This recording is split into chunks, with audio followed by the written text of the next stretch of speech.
अस्सलाम वालेकुम dear students, मैं हूँ वहीद वज़ीर। उम्मीद है आप सब खैरियत से होंगे।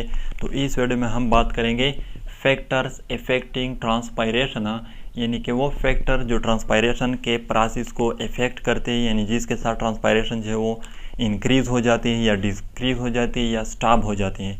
तो दो तरह के फैक्टर है, एक है एक्सटर्नल फैक्टर्स जिसमें light, temperature, humidity, wind velocity, amount of soil water and atmospheric pressure आती हैं। और दूसरी है इंटरनल फैक्टर जिसमें structure of leaf, working of stomata and water in field cells ये आती है। तो हम पहले एक्सटर्नल फैक्टर को लेते हैं और एक्सटर्नल फैक्टर में भी हम पहले लाइट को लेते हैं। तो लाइट किस तरह ट्रांसपायरेशन के प्रोसेस को इफेक्ट करती है। देखो, लाइट जो है ये इफेक्ट करती है ट्रांसपायरेशन के प्रोसेस को इनडायरेक्टली, यानी कि दिन के वक्त लाइट मौजूद होता है तो स्टोमेटा जो है वो ओपन होती है, फिर ट्रांसपायरेशन का प्रोसेस जो है वो जारी होता है। इसी तरह रात के वक्त जब लाइट मौजूद नहीं होता फिर स्टोमेटा जो है वो बंद हो जाती है और ट्रांसपायरेशन का प्रोसेस जो है वो स्टॉप हो जाता है।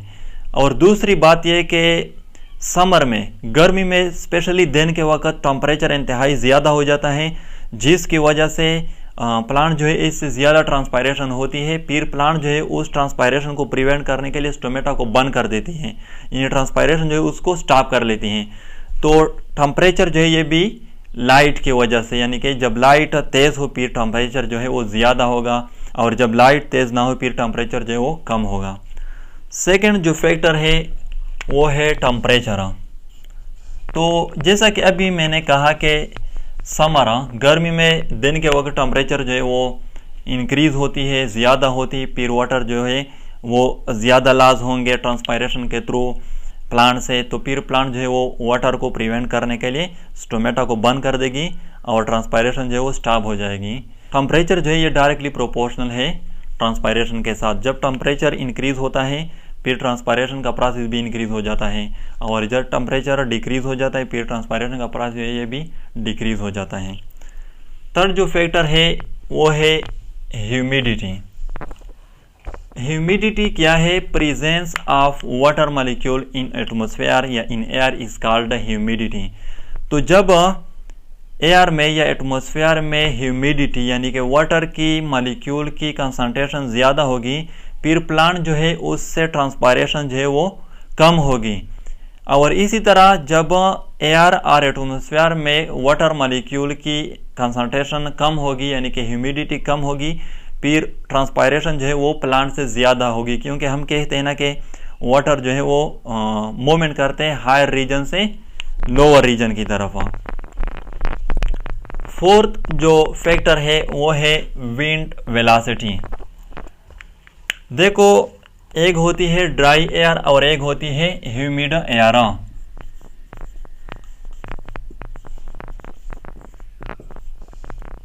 और दूसरी होती है ड्राई एयर। ह्यूमिड एयर वो एयर होती है जिसमें वाटर के मॉलिक्यूल जो है वो प्रेजेंट होंगे, और ड्राई एयर वो एयर जिसमें वाटर के मॉलिक्यूल जो है वो प्रेजेंट नहीं होंगे, एब्सेंट होंगे या प्रेजेंट होंगे लेकिन कम प्रेजेंट होंगे। तो विंड वेलोसिटी जो है वो किस तरह ट्रांसपायरेशन को इफेक्ट करती है। फॉर एग्जांपल ये हमारे साथ एक प्लांट है। अब यहाँ पर जो एयर मॉलिक्यूल प्रेजेंट है इसमें वाटर की मॉलिक्यूल की कंसंट्रेशन जो है वो ज़्यादा है। अब इस प्लांट से ट्रांसपायरेशन जो है वो इंतहाई कम होगी, क्योंकि ऑलरेडी एयर मॉलिक्यूल में वाटर मॉलिक्यूल की कंसंट्रेशन जो है वो ज़्यादा है, यानी कि ये एयर जो है ये ज़्यादा मॉइस्चर है, ज़्यादा ह्यूमिड है। और दूसरी तरफ फॉर एग्जांपल ये हमारे साथ एयर मॉलिक्यूल है यहाँ पर, और इसमें वाटर मॉलिक्यूल की कंसंट्रेशन कम है।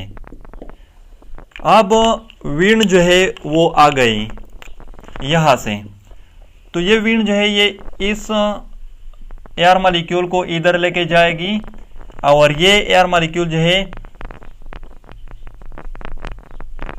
ये इधर आ जाएगी।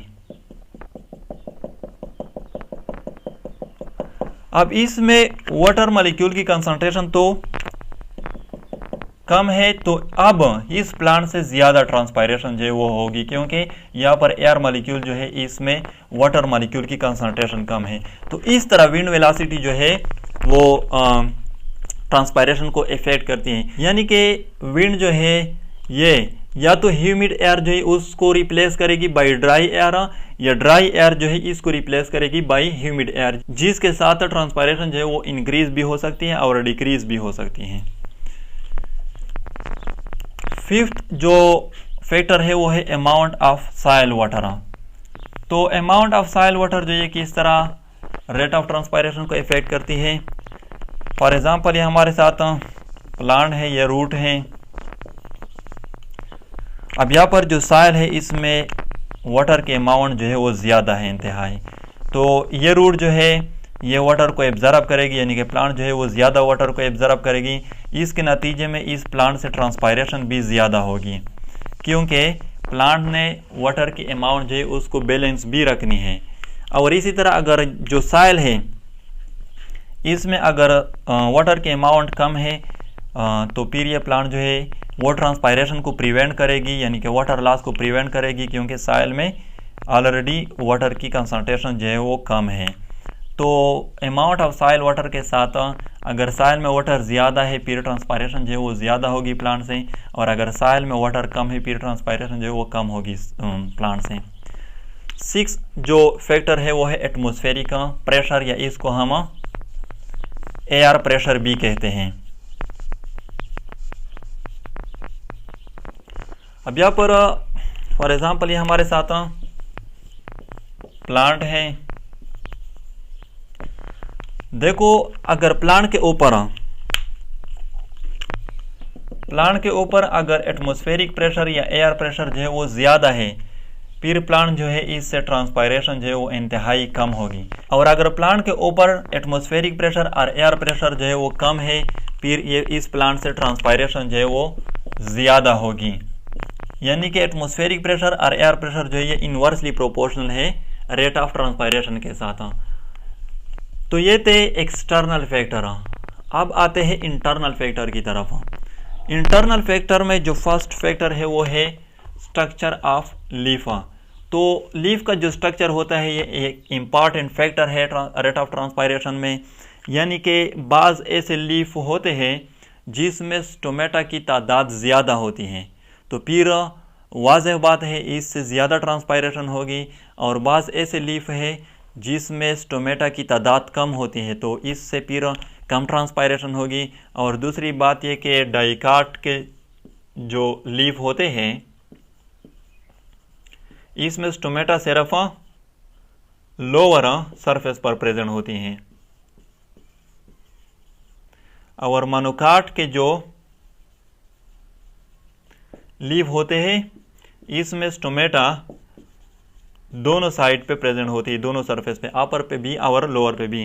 तो यह इस बात से ये प्रूव हो सकता है कि मोनोकाट के लीफ जो है इससे ज़्यादा ट्रांसपायरेशन होगी कंपेयर टू डाइकाट लीफ, क्योंकि यहाँ पर सिर्फ स्टोमेटा लोअर सरफेस पे है और मोनोकाट में स्टोमेटा जो है वो दोनों साइड पे है। इसी तरह अगर हम ज़ेरोफाइट प्लांट जो है इसकी बात करें, यानी कि वो प्लांट है जो डेजर्ट एरिया में ग्रो करते हैं, जो सहरा में ग्रो करते हैं, जहाँ पर पानी की इंतहाई कमी होती है, तो फिर ये प्लांट जो है इसको ज़्यादा वाटर नहीं मिलता, तो फिर ये वाटर लॉस जो है ट्रांसपायरेशन जो है उसको प्रिवेंट करती है। इसलिए इसमें जो स्टोमेटा होती है वो संकेन होती है, इंतहाई डीप होती है लीफ में। तो ये था स्ट्रक्चर ऑफ लीफ। सेकंड जो है वर्किंग ऑफ स्टोमेटा। तो अगेन स्टोमेटा तो वही बात है, जब स्टोमेटा क्लोज होगी तो ट्रांसपायरेशन नहीं होगी, जब स्टोमेटा ओपन होगी फिर ट्रांसपायरेशन जो है वो होगी। तो थर्ड जो इंटरनल फैक्टर है वो है वाटर इन मेसोफिल सेल्स। यानी कि अगर मेसोफिल सेल में वाटर की कंसंट्रेशन जो है वो ज़्यादा है फिर मेसोफिल सेल से ज़्यादा ट्रांसपायरेशन होगी, और अगर मेसोफिल सेल में वाटर की कंसंट्रेशन जो है वो कम है फिर मेसोफिल सेल से कम ट्रांसपायरेशन होगी, क्योंकि हम कहते हैं ना कि वाटर जो है वो मूवमेंट करते हैं फ्रॉम हायर रीजन से लोअर रीजन की तरफ। तो ये थी फैक्टर इफेक्टिंग ट्रांसपायरेशन। अगर वीडियो अच्छी लगे तो लाइक भी करें, कमेंट भी करें, अगर अभी तक चैनल को सब्सक्राइब नहीं किया है तो चैनल को भी सब्सक्राइब करें। थैंक यू एंड खुदा हाफिज़।